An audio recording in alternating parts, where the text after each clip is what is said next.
and all this energy flows down my spine. And I'm like, okay, this is crazy. And I used to have like no feeling. I couldn't pick this up with my hands, right? I had no feeling in my hands because what I had done to my nerves. Hands caught on fire. All of a sudden, like I just started crying and I hit the ground and I was tearing up and I'm like, I don't know what's happening. And my body was on fire and I felt this energy surge through me and these tingles down my spine. And then I got up and I could walk differently. I could feel differently. And it was like this whole energy took over my body.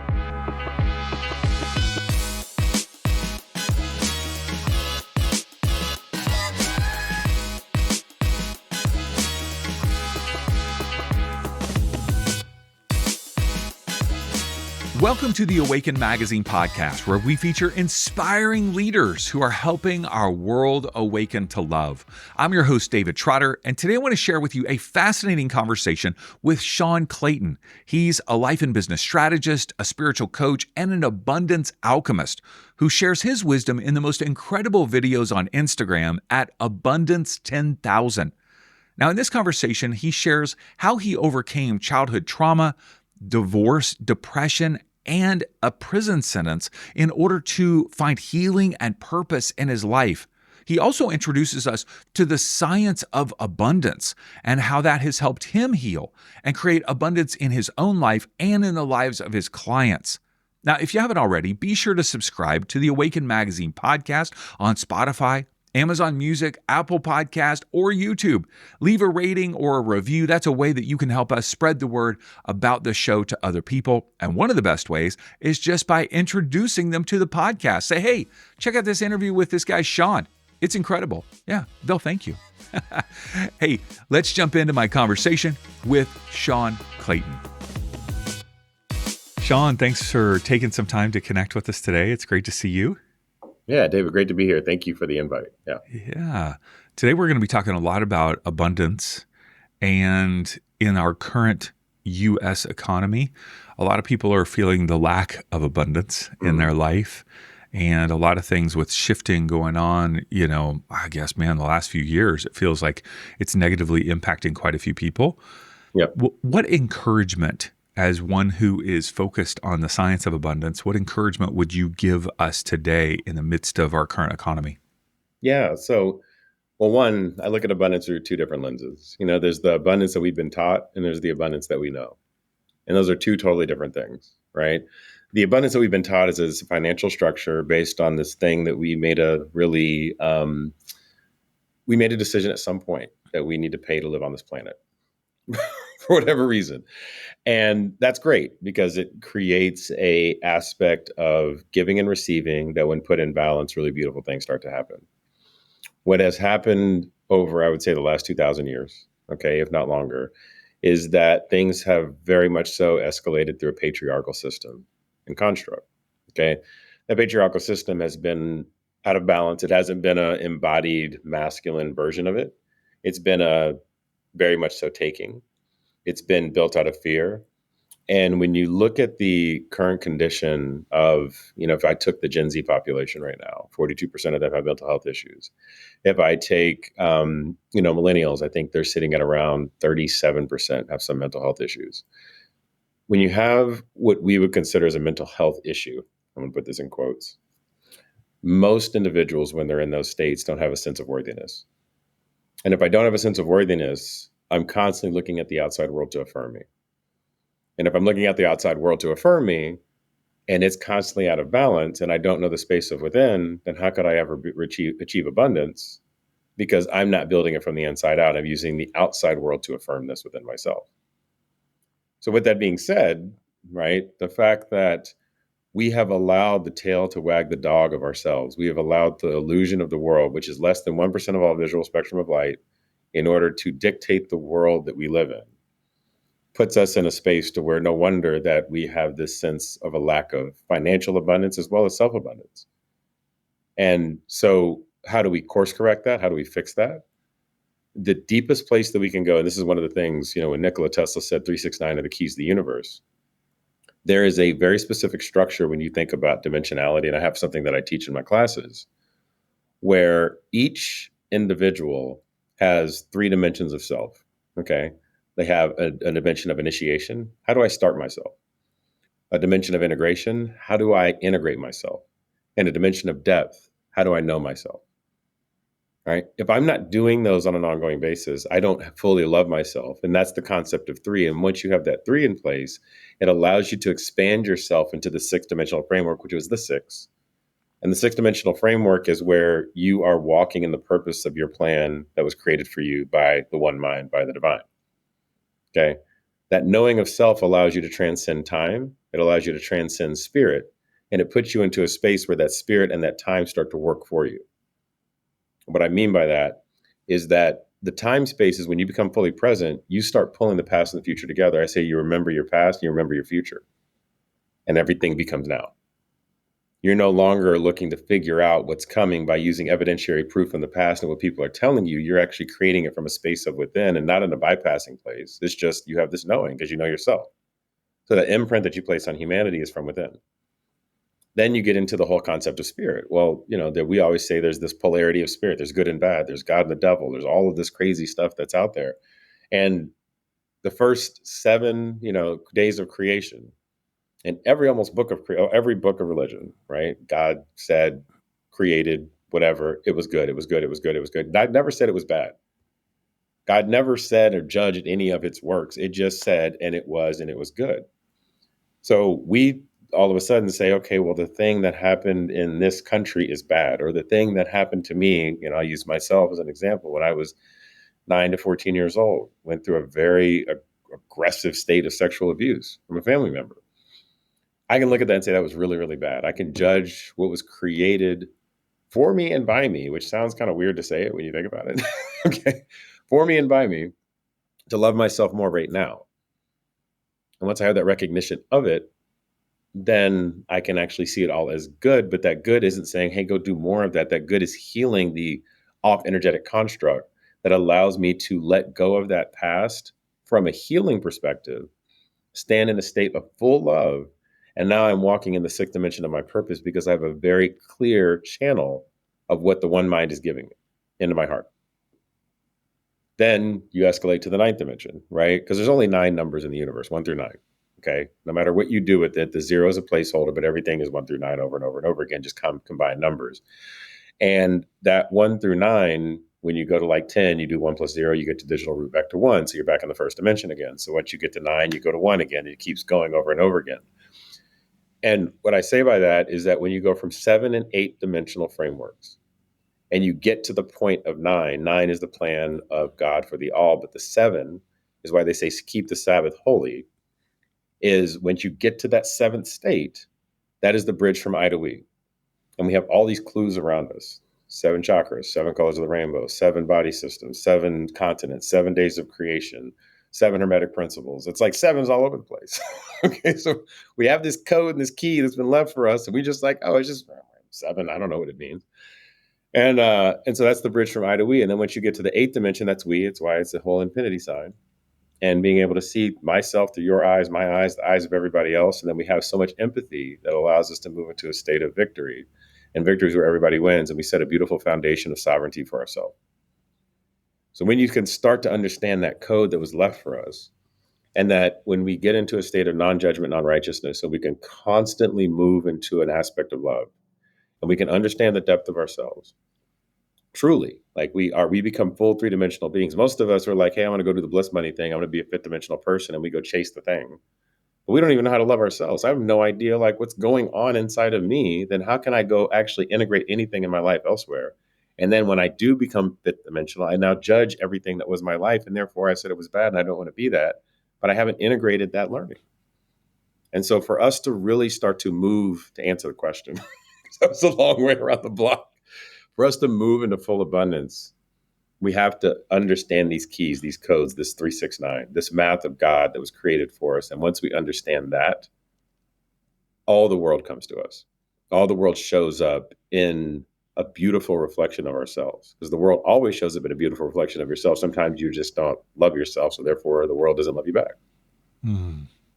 Thank you so much for sharing that. I think I could tease apart so many of those truths that you were sharing for quite some time. We'll get to those, I think, along the way of our conversation. Sure. But I do want to dive into your own story of awakening to consciousness, mindfulness, spirituality. Where did you grow up? What was home life like? Did you have some sort of faith or spirituality a part of that upbringing? Yeah, for sure. So when I grew up, I grew up in Dallas, Texas. Very, very, very faith centered family. My grandfather's name was on the church. Grew up African Methodist, Episcopalian. I think they could throw more acronyms on this thing. And the white gloves in the church, the dancing, the whole deal. Love it. Did you have I always just mimes? Did you have mimes? That's the question.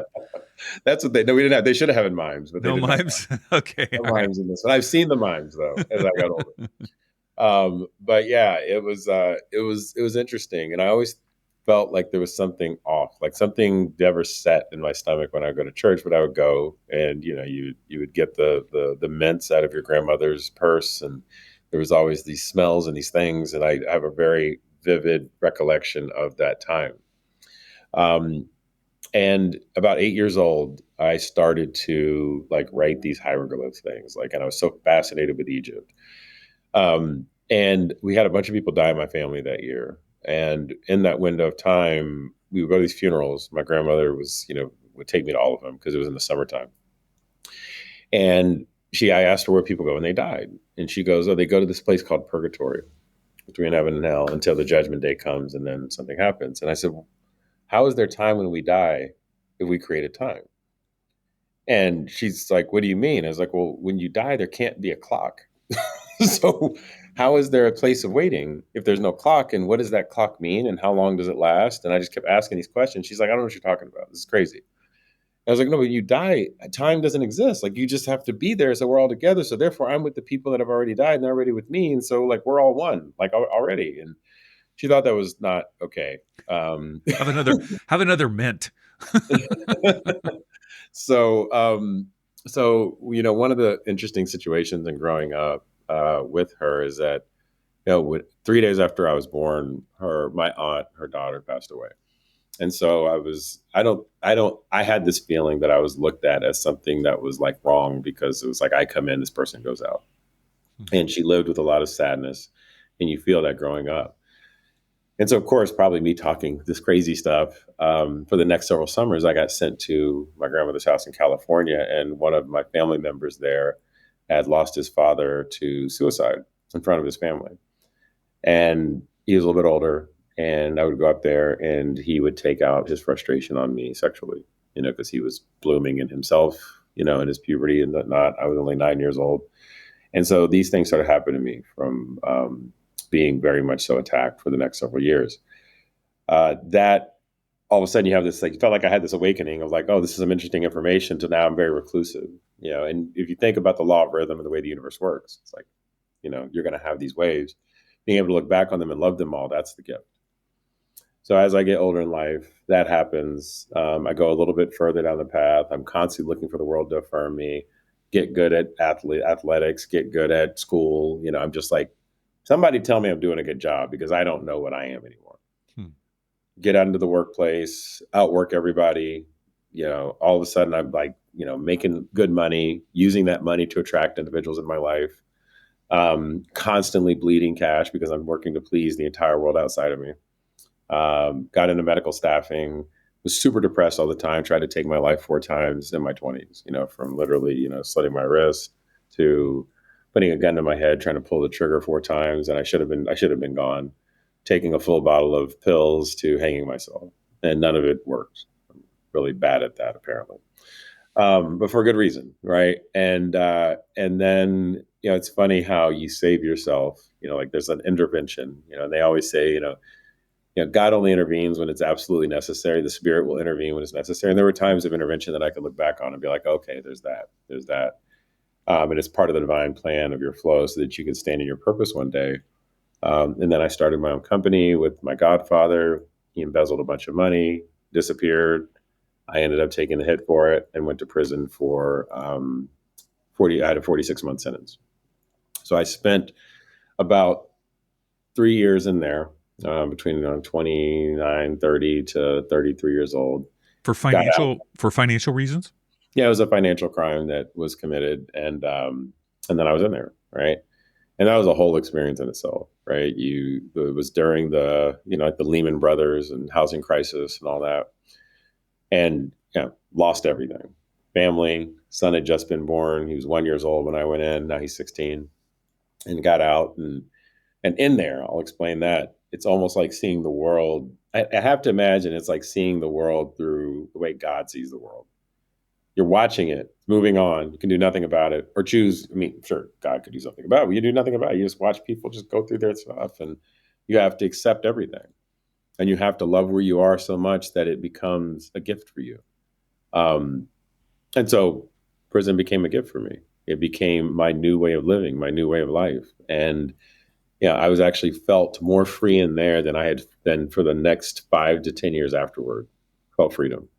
Because when I got into the world, it was like, I'm fighting again with feeling worthy.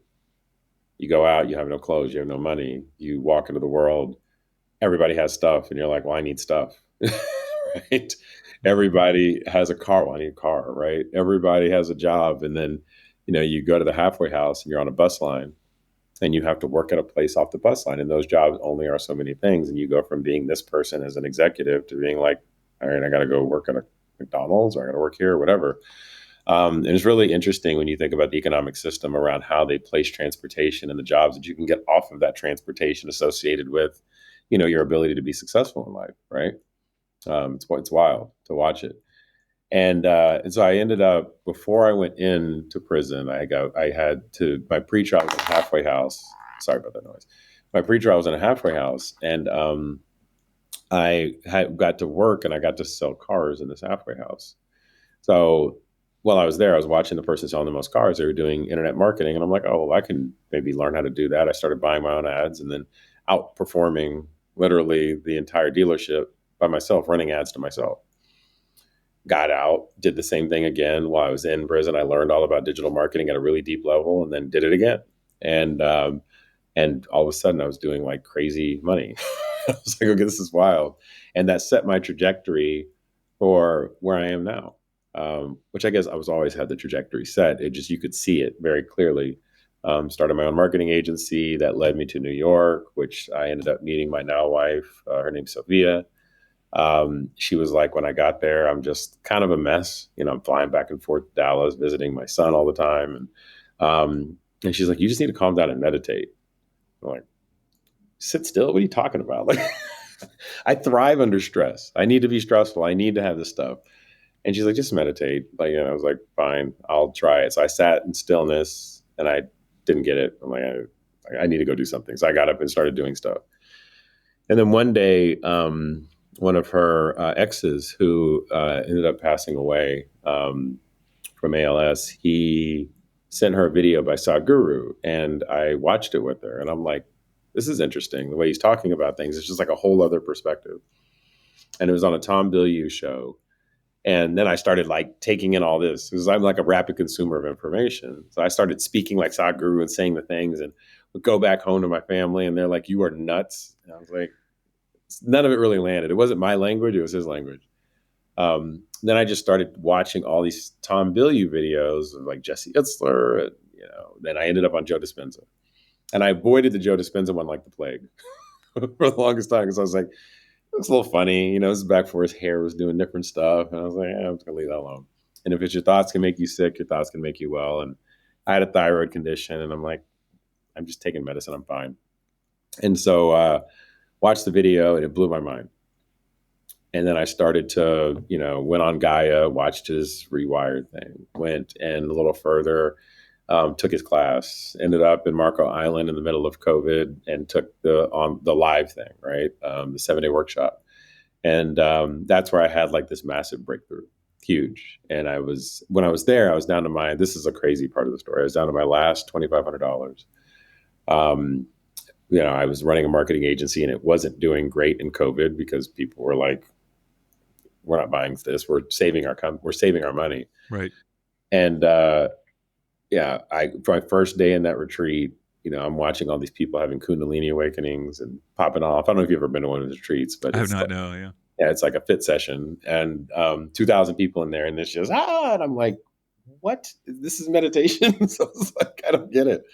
I ended up learning to fall in love with it, but the first time, I'm like, okay, I can't focus. I can't believe I'm spending all my money on this. I can't believe, yeah, I don't know. I know I came here on a whim. I don't get it, but I need to go back and work. Like, I'm just going to go back and work and grind. And so I'm going to give this one more day. And they had a walking meditation that day, and I'm walking down the beach. And I had never really dealt with my trauma issues. I never forgave my father for his stuff, or my godfather for the stuff he did, or, myself or my family member who abused me, or any of these people. And so I'm walking down the beach, and they teach you to like trance out this meditation with your eyes open. And I see these shapes start to form. I'm like, oh, this is cool. And then this thing comes and taps me on the head. And I thought a bird pooped on my head, but then all this energy flows down my spine. And I'm like, okay, this is crazy. And I used to have like no feeling. I couldn't pick this up with my hands, right? I had no feeling in my hands because what I had done to my nerves. Hands caught on fire. My L1 and L2 were fractured from triple jumping in college. All of a sudden, like, I just started crying, and I hit the ground, and I was tearing up, and I'm like, I don't know what's happening. And my body was on fire, and I felt this energy surge through me and these tingles down my spine. And then I got up, and I could walk differently. I could feel differently. And it was like this whole energy took over my body. And I was like, okay, I'm really hooked to this thing because I've never felt this before. I never felt so free, but I didn't understand really what it was. It was like if I were to take light and dark, it was like all of a sudden this blast of light came through, but I didn't know how to integrate it. So the next day, what happened is this beautiful miracle. I got a phone call from one of the clients I was doing business with, I was consulting for, and it was at the end of the year. And they said, hey, we got some extra money on our books. We're going to send it to you to retain you for next year. And it was a 7-figure sum of money. And I was like, this is crazy. And I showed it to Sophia, and she's like, yeah, that's crazy. And then this kept happening over and over again. I didn't realize like what really and why it was. I had let go of, I was using an analogy of like a cup. If it's full of glass, I had my cup full of full of ice, and it can only hold so much abundance. And any time that it would go over, it would just pour out because I was never allowing the ice to melt. I allowed that ice to melt, and all of a sudden it was like, oh, you get this much more immediately. And it was just there. And no matter how much I'd pour it out, or I'd give it away, or I'd lose it, or I'd make a stupid investment, or I'd do something with it, or I'd get scammed out of it, it'd always fill right back up. And I was like, okay, well, this is crazy that this is how abundance works. And I thought it was a party trick that I could do by going to Dr. Joe meditation. So I got hooked. I went to 9 of them. I became a little bit of a spiritual asshole and a vampire to people. Okay. I was like, tried to build my own little mini cult. And, not intentionally. I just would go out, and people were like, oh, you really know what you're talking about, and I have access to you, and you say the things Joe says. And so we would all go on our little meanderings in LA, and I lived out there for a little bit. And then I recognized that like this isn't the way. I wasn't me, I was him. And I was following Joe's path. And Joe's path is beautiful. He is a magical, magical human being. But it wasn't, it was just, I was just regurgitating his thing, and there was no innovation in that. And I was constantly hooked to him. And so about 3 years ago, I was on a whole plant medicine kick, did everything, iboga, 5-MeO, ayahuasca, mushroom, ketamine, this is the whole thing. And after an iboga journey, it was just the last thing that I had done from like a ceremonial plant medicine. I've done like one since, just like being with community. But I did that journey, and it showed me all my trauma. And it showed me, okay, you haven't even dealt with this. You're doing all this, but you haven't dealt with this. And then I recognized, like, every time I'd leave Joe's thing, I would have these like blast off moments, and things would come to me the way I least expected them, but I didn't know how to like continue that on, and I had to stay there. Once I started to recognize, well, I have these trauma patterns, I didn't know how to deal with them. And those trauma patterns were showing up in me being somewhat disintegrous in my life with people. Then I was like, okay, I got to do something about it. Went to Hoffman process, understood, okay, there's like a non-medicinal way to start solving your problems. And then I learned all of the negative self-love patterns that I had. And then I was like, okay, I got to start talking about this. And I wasn't on social media, at that point. I was in the class with people, and this one guy that had a really big following, he's like, hey, you're really good at talking about it. You should just go and start social. I was like, I've got no followers. I have no social media. He's like, just start talking about it and see what happens. Like, all right. So I just started talking about it. And that's fast ramped into me creating these very specific structures that integrate everything from hermetic principles to this whole dimensional framework that I kind of mapped from like Einstein, Matthias DeStefano, a few other individuals, mainly P. Hall, Carl Jung, digging into Rudolf Steiner's work and got into that, theosophy and anthroposophy, and just many, many things. Rosicrucianism, studied Gnosticism, got deep into the Quran, the Torah, took on the Kabbalah, studied under a rabbi for 8 months out of Israel, and so I pulled all this together into these frameworks. And then I was able to see how even astrology, how all of it fits together. I have this like crazy grid that this is what you do. I Ching's in this, Buddhism, Hinduism. And so I just integrated all this religion and all these different practices and all these spiritual aspects of things. And then I had like a playbook to work off of. And every time I teach it, something new kind of comes out of it, but it's becoming something that's very still. And what I'm finding is that more people are being attracted to it because it doesn't feel like a far off space. It feels like, oh, like you're into quantum physics. Great. Here's your door. I'm a Buddhist. Here's your door. I'm a Christian. Here's your door. Here's a door. And you find yourself, and my whole end of it is I should never be your guru. You are the guru. You are the Messiah here to save yourself. We're each other's disciples, and we're here to show up to hold each other in the discipline of the thing that you are to be. And that's the journey. Thank you for sharing all of that.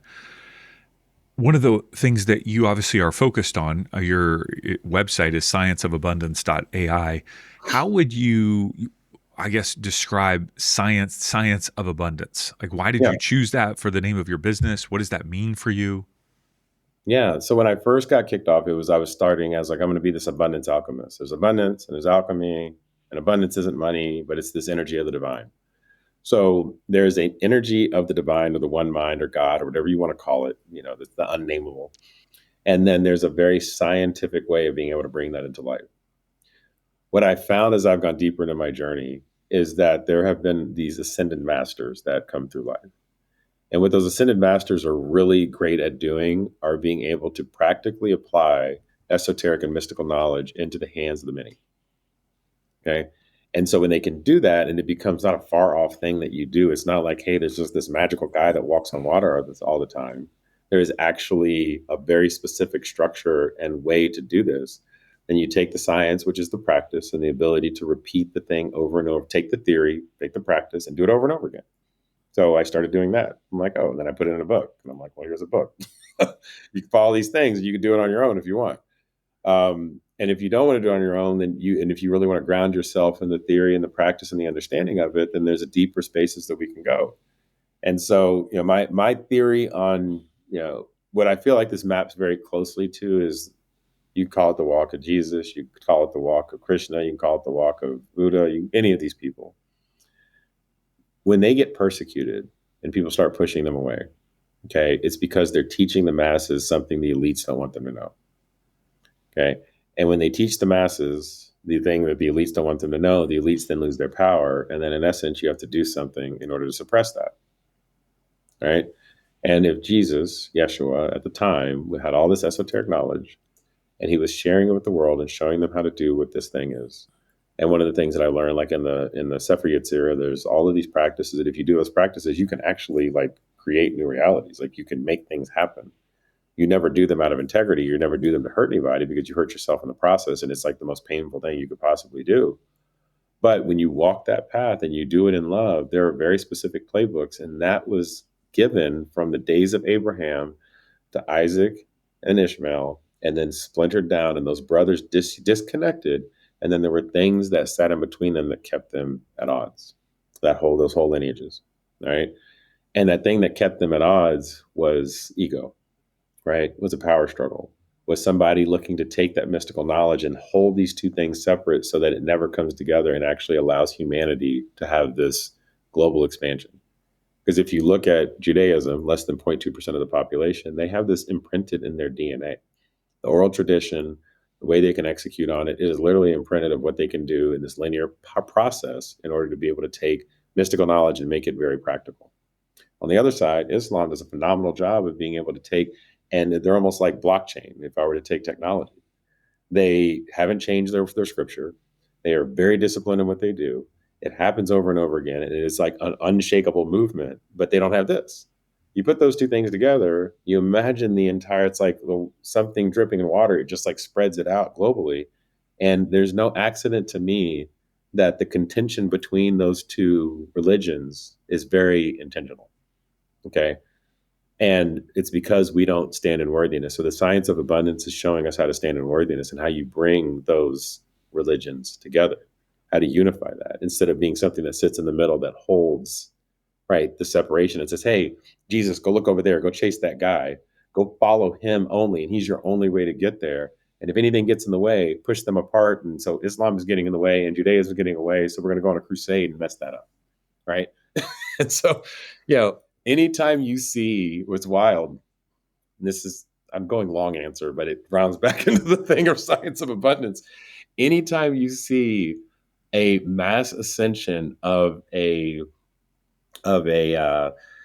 superpower, there's always a suppression of Judaism and a conflict with Islam, right? Every time. Okay. Like with Rome, I mean, Islam wasn't quite there yet, but with Rome, suppression of Judaism. Let's get rid of this Jesus guy. Let's hold that power internally. Right now, you've got the same thing happening. You've got these superpowers rising. You've got literally, the Zionist movement and Judaism placed in a war conflict zone. Okay. Like being like, it's like bananas, like what's happening Mhm. here. And we're fighting each other. And who's pulling that string? Okay. And then after, World War II, suppression, same thing, superpower rise of an entire ecosystem of individuals who had just lost a war that almost took over the whole globe. Hmm.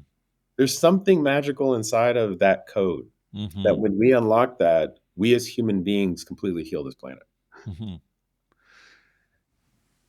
What uh how do these concepts of science of abundance speak to the unique experience of African Americans Mm. in our country? Like how does I don't even know the right question to ask other than like obviously individuals who are African American in the United States have had a for lack of a better word, challenging experience Yeah. in so many different ways, including economically. And so, how do these issues of science of abundance somehow speak to that situation? Yeah. Great question. One of the things that I look at as a black man, okay, or African American, whatever we call ourselves at the time, is that we have given ourselves this gift of oppression. And it sounds weird to say. Okay. You take hermetic laws, laws of polarity, laws of cause and effect. Every cause is an effect, every effect has a cause. You take the polarity, there's this expansion. The wider I set the vessel, the more that I can hold. So if I oppress something for so long, that means that my upside is so big. Okay. Polarity says that, law of rhythm says that, all of it says that. So there's so much upside. What ends up happening is that inside of esotericism, okay, if you understand how that works, and if I were somebody that really got it, I could set a ceiling and constantly press a race down over and over and over again. All right. And set up structures that I have to intentionally set up. And this isn't like conspiracy theory. And it's part of it is the responsibility of self, of the African American, of the black man to be able to see, okay, if I understand how those systems are set, I know how to get around them. Right. But if the system is set and okay, well, slavery, boom, I hit that. All right. Well, now I've got, you know, what was civil rights issues. Boom, I hit that. Well, now I've got, these ghettos and different ways of, DE&I initiatives that are now being pushed back. Boom, now there's that. Right. And so there keeps being this thing that happens over and over again. All it is pulling back a slingshot like crazy. It's pulling back this slingshot. And at some point, once there is, there's a couple of other individuals that are doing this work. There's a guy named 19 Keys and, several others out there. They do a really good job of being able to say, here's a lane you can go through. So once you get to that slingshot to a point, you can pull it back and let it go. And that letting it go isn't letting it go of like, okay, I'm going to just aim it wherever and fire it off. But it's being able to be so intentional and find the path through these mystical practices. And there's no wonder that, like, if you look at even like church and the way that it is, it's one of the most segregated places in the world because there is very specific things of how we are learning inside of that church that is almost like a colonial expansion of being able to keep a very specific race in an oppressive state, and we're doing it to ourselves. Okay, but that slingshot is really far back right now. And so when one gets through, you see kind of like really magical things that happen. It's like, oh, really amazing president, really amazing inventor, amazing athlete. Like all this stuff kind of like fires through the hole. And it's like, oh, well, there's something magical there in just the oppression of the DNA, the oppression of the generational trauma that's going to allow for the African American or Black community to become very, very great. And the issue will be is that at any point, because of the way that we have to go through that eye of the needle, if we do it with ego, then it's not going to work. If we do it without love and unity, it's not going to work. We have to do it with like a full surrender, a full letting go, and a full receivership. And What does that mean to be released from that slingshot with ego and without love? What would that yeah, look like practically in our world? that means it's an unembodied. So what that means practically, let me land this, is that I get released from the slingshot and I'm not integrating where I land. Okay, I go to where I land and then I come in and I try to tear it up because I have resentment associated with it. And Mhm. then all I'm doing is I'm on the other side is I'm now pulling the slingshot back again somewhere else instead of Right, landing and being hitting the eye of the bullseye. right. Okay. You're not placing yourself in a place that makes sense. You're not going to a destination and really integrating and deepening self while you're there. You're Hmm. just going and tearing stuff up. Hmm. And so that's what ends up happening oftentimes is when the slingshot is released, then all of a sudden you have like this big movement. But then, we're tearing up a city or there's some like riot or there's like, kind of, you saw like in Black Lives Matter, right? The slingshot got released. Some beautiful things came out of that Hmm. and some riots came out of that, Hmm. right? And so you see both sides of what's happening and there's this anger Hmm. that is very warranted because it has to be released. On the other side, there's also a way to do that with love, Hmm. right? Martin Luther King, do it with love, right? Don't do it with anger. You could go Black Panther, do it with anger. That's okay too, but you have to see the juxtaposition of both to know that there's one that's the bridge that Hmm. unifies everything. Hmm. One of the things you talk about is moving from a victim consciousness to a creator consciousness. You Yeah, just alluded to that just for a moment. No matter what race or ethnic background yeah, someone is, obviously, what are the practical steps yeah, that I could take to move from maybe even just starting by describing what is victim consciousness, what is creator consciousness, how do I move from one to the other? yeah. So in one of the foundational days I talk about is the Hermetic laws, right? And in the Hermetic laws, there are the one Hermetic law that really deals with this is the law of karma. And most of us look at karma as like, oh, this bad thing's going to happen to you if you do something bad, right? What we don't recognize is that there's also if you do something beautiful or you do something great, or what is the rhythm that you're casting out into the world, right? What is the vibration and the energy that you're putting out there? When you are at this, what I call the seat of cause, okay, you are the cause creator of everything in your life. Everything is emanating out of you. Then you know the effects before they happen. You can almost tell the future. This is where like psychic powers come in. And it's being able to, I always say, you put yourself at the seat of God, but on the other side of it, right? You say, okay, what did you create in your life? Well, I created my parents. Well, most of us think our parents created us, right? I created my perspective of my parents. I created them. And like an easy example or practical step would be to sit in a creatorship is you just sit at your day right now and look around you. I'm looking at my desk. All this stuff I created for myself. Okay. I've got a piece of mail over there. I've got this like little rag thing that I use to wipe off my computer screen. I've got some chapstick. I've got some stuff on my desk that I created to help me. At some point, all of these things are going to help me and be useful tools to me. Most of us are like, oh, well, this stuff's in front of me. Now I'm a victim of it. Oh, well, there's an envelope on my desk, right? That could either be a check or that could be a bill, right? If it's a bill, wow, I'm in awe of being able to make an offering and moving energy around. Some people will look at that and say, oh, that bill, I can't believe they keep the electric company. I can't believe they keep hiking up their kilowatt per hour rate. And now I'm having to deal with that. Well, I'm in awe of the fact that I can actually move energy to that thing, which moves energy to somewhere else. And then you're not being a victim of the bill that you have on your desk, right? And then if there's a check on my desk on the other side of it, well, I'm in awe of being able to have an offering presented to me. And I'm going to do something with that.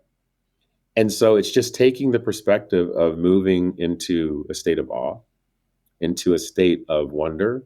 I always say it's not about being excited, because excited means that I set some expectations that if I don't reach those expectations or surpass them all the time, then I'm going to be disappointed. And awe means that I see everything as a miracle. So if I see everything as a miracle, it is a miracle. Then what does it do? It sees me as a miracle, and it responds back to me, because where two or more are gathered, there I am, no matter what's the microphone, you, a dog, a cat, a frog. I see it as a miracle. It sees me as a miracle. And then we become unified. And then I'm in love with my creation. So that's the shift from being able to go from like, hey, I'm going to be a victim, of being like, okay, I'm not in awe. Everything has to be a show for me. Everything has to be extra. And if it's not beyond the expectation that I set, that is my baseline and my benchmark, then I'm going to be wildly disappointed in my life all the time. And therefore, I live as a victim in the circumstances of it not being enough. And that's not abundance. That's not worthiness. Does that make sense? Yeah. And how do you handle the timing of things as you're living in that place of awe? There is also this desire. You're setting intentions. Perhaps you have desire, expectations, and things are not coming as fast as you would want. Would you consider that? I guess for me, I wrestle with that in those moments of going, well, is it not divine timing? Is it like not the right time in terms of the universe or God's perspective? Or maybe I'm just not doing something right. Maybe my landing page is horrible, or maybe my presentation is not good. You know what I mean? Yeah. Maybe I haven't worked hard enough. How do you see timing of things unfolding in our lives? Yeah. Timing. So timing is a useful tool. Okay. And timing becomes our enemy, which is always our gift, when we hesitate. Okay. When we hesitate and we don't understand our creation. So things like desire. Okay. Things like setting expectations. I always say, don't set expectations, set agreements. So I set an agreement and I put my own time on that agreement. And then I say, okay, in order for me, imagine you're doing a project for work. I say, okay, I'm going to build a landing page. Well, I know it normally takes me 2 weeks to build a landing page, right? Or I'm going to set an intention. Maybe I've never done one. I'm going to put a 2-week timeline on it. Then I'm going to work back on the things that I need to do to get that done. So my agreement's a landing page. I'm going to do a work back schedule to get the thing done. And then I'm going to make sure that I do the integrated steps along the way to get that to happen. And if I don't do the integrated steps along the way to make that happen, then I can't be mad that the landing page isn't done. So if I set an intention of saying, all right, well, we'll use a money situation. I want $10 million in my bank account. All right, well, what's my work back schedule? Well, here's all of the spaces where resources are in the world. I can go and do this, or that. And I want to get it in a month. All right. In order for me to get it in a month, I'm going to have to work either really, really hard. I'm going to have to come up with some new innovative idea. I'm going to have to, there's going to be something that I have to do that's extremely unique. And there are examples of people that have done this before. And so I'm going to have to go super hard to get that done. And so what are the steps I need to do every day to make that happen? And so I put those integrated steps in place in order to get the $10 million a month to take place. Now I might sacrifice something in the process. Well, if I have a kid, I have a wife, I have this, I have that. I have to make sure that those agreements are set. And at some point, if I'm breaking one of those and I'm out of integrity with that, it's going to impact the other one. Right? So either you have a really clear path, and this is where selfishness versus self-love comes in. Because selfishness is when I now start sacrificing other people around me for my own benefit that's tied to a very specific thing that absolutely has nothing to do with my abundant state. It has to do with me chasing something else. Self-love starts to happen is when, okay, I set those agreements, but let's say I have a kid, which I do. I have a 16-year-old. I have a wife, all right? And she wants a very specific type of relationship. I have 2 dogs. I have my health. I have all of these different things in my life that I've set agreements with. When I set those agreements, okay, well, I want to have a fitness that looks like this. I'm going to eat like this way. I'm going to have, be with my wife. We're going to go on date night 2 nights a week. I'm going to have the things that I do within my company on a daily basis. Like there's agreements that I already have set. If I go on all of a sudden and say, I'm going to get $10 million, one, why am I doing that? What is it for? Who is it serving? And if I go and I chase after that and I sacrifice these other things, my container of integrity for those agreements is now broken, and therefore this one will never work. So you also have to be able to integrate all your agreements in unity. And you have to be able to lay the grid work of your life so that those practical work back steps get there. And so the thing that you're talking about is like, say, hey, you set some intentional, and you put an intention out there, and that intention is X. If that intention doesn't align with all the agreements that you currently have set, you're going to break something. And if you do something to break those other agreements, then you're never going to get that one. And it's a very delicate structure. And one example is whenever I'll coach men in my life, if they're having trouble with finances, okay, like, man, I make money, I lose money, I make money, I'm losing money. Or all of a sudden I was really crushing it, and all of a sudden the money just started disappearing in my life. I don't understand why. 9 out of 10 times, either cheating on their wife, their girlfriend, they have some relationship issue, or a mother wound. Period. There's an aspect of receivership in the feminine version of themselves that is completely out of balance, that they have taken a very unembodied masculine approach on, or they're just like watching porn. Like, there's something that's happening that is not balanced. And when they fix that thing, money comes rushing in. Beautiful, beautiful. A couple last questions. If you were able to sit down with someone, dead or alive, for a conversation with them, who would it be and what would you ask them? It would be my 8-year-old version of myself. And I would sit down with them, which I've done this, and I'd tell them you're about to go through a bunch of stuff, and keep your head high, okay? And when you can find the spaces to love yourself, okay, find that. And what that looks like is this. What it looks like is do these things every single day. Because even though this path that you're going to go down might be really rough, okay, if you do it with love and awe and excitement, you're going to slingshot out of it wildly fast. I mean, it's going to be a beautiful thing for you. And maybe there's ways that you can avoid it. Maybe there's ways you can't. But no matter where you end up, I'm going to tell you right now, even after all of the crazy stuff that I've gone through, you're going to be wonderful, even with this bit of information. That's what I would do. Beautiful. You have a razor blade around your neck. I know. Not many people wear that. No, it's a hell of a thing at TSA, you know. So what does it mean? Yeah. So it's so when I got out of the Hoffman process, the integrity was a theme in my life. What I found is that walking in integrity is like being on the razor's edge. Okay. If you try to split the middle of it, it's extremely painful, right? If you walk it just right, okay, you can do it, but you have to have the right shoes on, you have to have the right equipment, you have to have the right infrastructure, right, in order to be able to do it. And also, okay, when something is in your life that you got to get out, you need to cut it out, right? And not in a way of pain, right? Because when you use one of these, it's kind of unpainful, right? It is in a way of severing, okay, that which needs to move on, right? That which needs to move on and figure itself out.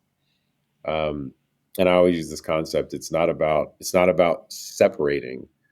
It's about severing in love, but keeping a cord attached so that you're feeding it energy in a space of, okay, they've got to go do their thing.